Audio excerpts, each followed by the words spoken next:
பணமா ஜனமா அப்படின்னு கேட்டா என் ஜனம் தான்டா எனக்கு முக்கியம்.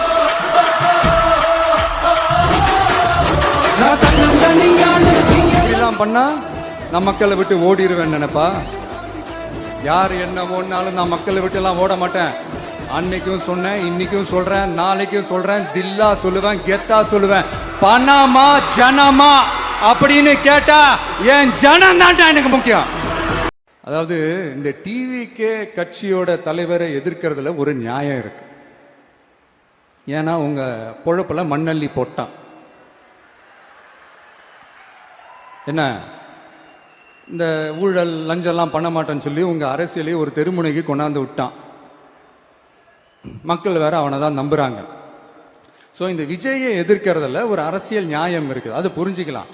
ஆனா இன்னைக்கு இந்த விஜய மக்கள் ஓட்டு போட்டு ஜெயிக்க வச்சு ஒரு தீர்ப்பை கொடுத்து மக்களுக்காக வேலை செய்யறதுக்காக முதலமைச்சரா உட்கார வச்சிருக்கிறாங்க.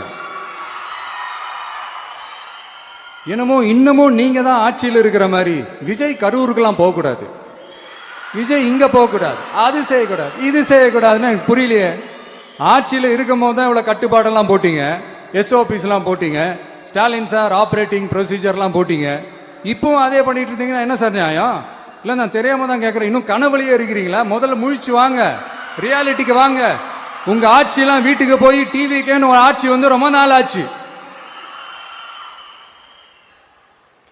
ஒழுங்கா படி என்று சுப்ரீம் கோர்ட் ஓங்கி மண்டேலியே நறுக்கு நறுக்கு நறுக்கு என்று செம்மட்டியாலே அடிச்சும் இந்த திமுக முழிச்சிக்கல அப்படின்னா அப்ப கொஞ்சம் கஷ்டம்தான். வெற்றி தோல்வியெல்லாம் அரசியல சகஜம் சார். அதுக்காகலாம் வெறி பிடிச்சி இந்த பதவி வெறி பிடிச்செல்லாம் அலைய தேவையில்லை. நல்ல விதமாவே சொல்றேன், நியாயமான அரசியல் பண்ணுங்க.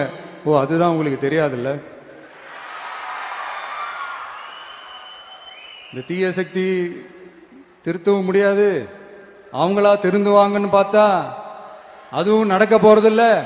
அதனால வரப்போற இடைத்தேர்தல மக்களே இந்த தீய சக்தி திமுகவை நல்லா வெச்சு வெளுத்து விடுங்க.